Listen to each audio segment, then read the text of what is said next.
ஏ பாஷா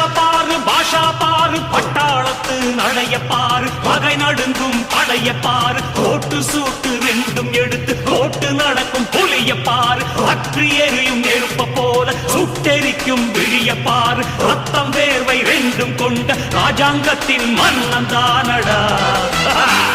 இவன் பேருக்குள்ளே காந்தம் உண்டு உண்மைதானடா இவன் பேருக்குள்ளே காந்தம் உண்டு உண்மைதானடா